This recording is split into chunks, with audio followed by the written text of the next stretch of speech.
Everybody, it's Tyler here at the Chicago Robotics Invitational, checking with team number 5037 Got Robot, coming in from Elgin. And I'm here with Paul and Josh. Team, by the way, winning Innovate at State this year. So we're going to be talking about on this robot, of course, following that ring journey through this robot intake, transfer mechanism, shooter, wobble goal, some neat things, very robustly built robot we'll be showing all here coming up on Behind the Bot. Giving you a voice. Making it loud our own way. Welcome to the fun. We would like to thank our friends at Stryker for supporting fun so we can continue to make content for you. Stryker makes some of the most revolutionary medical equipment and is a big supporter of FIRST and its participants. If you are looking for an internship or career that supports you being in FIRST, check out careers.stryker.com to learn more. If your team or organization is hosting an off-season event, did you know you can stream it right here on FIRST Updates Now for free?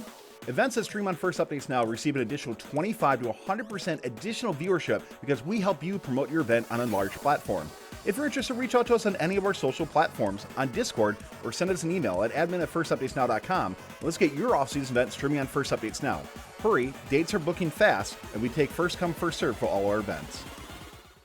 So starting off on this robot here, we're going to be talking about the intake. Talk to me a little about some of this mechanism they use here. Kind of interesting, almost like 3D printed. So tell me about some of the design process as we go into your transfer system. Yeah, so originally with our intake, we had been using rubber wheels, but those weren't working for us. So we decided instead to use 3D printed like flappers. And so they're spaced out pretty far because we found when there were too many of them, they were basically just getting stuck on the ring instead of actually pushing them into the transfer.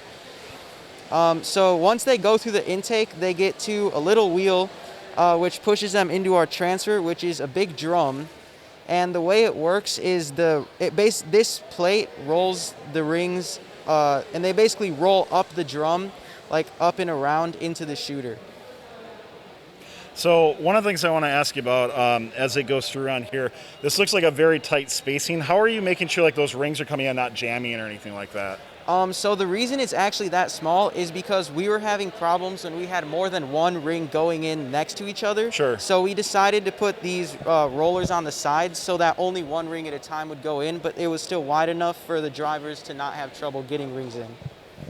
So next up, we're going to be, of course, going into your shooter here. So let's talk a little bit more about from the transfer into the shooter, what that looks like in here. It looks like you got a little bit extra weight for that flywheel, and actually a lot more down here too. So talk to me a little about some of the concept and the design behind that. All right, that is correct. There is an extra weight on top, and that is because we noticed during testing on our prototype that without the weight, since the wheel is so light, it would just lose a lot of speed. We'd lose a lot of momentum when we shot.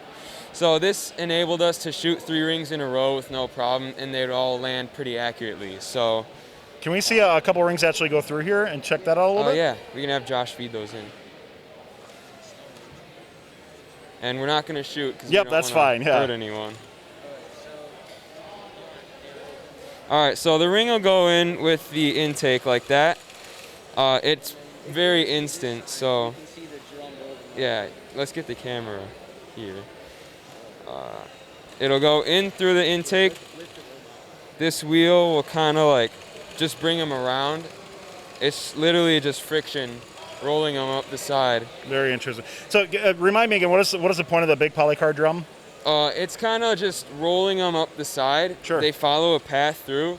And we used a 5-gallon bucket to prototype this, so it's nice. Yeah, it's pretty simple. It's just a 2-wall kind of moon shape. And the polycarbonate just literally, we thought that using the roundness of the ring to our advantage would be better anyway, so that's how we came up with this design.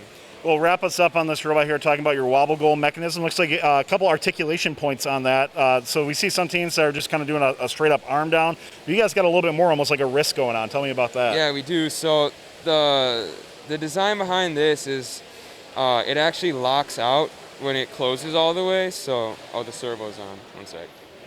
So as you can see on top, it kind of locks here, and then it goes a little bit past. So just like vice grips, you cannot pull it open. Sure. So once it closed, it stays closed until that servo moves it back. And that was just designed virtually in CAD to make sure everything fit together, and it went together first try.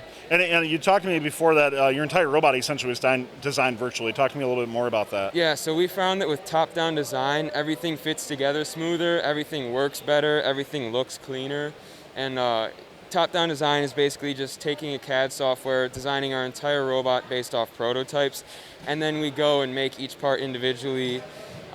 We make them in the machine shop, so everything's machined perfectly, and it's literally like building Legos. It's so easy. Well, Got Robot, thanks again for taking time to talk to us about your robot here. Good luck, of course, at CRI, and can't wait to see any other future events as well, too. Thanks for taking the time. Thank you so much.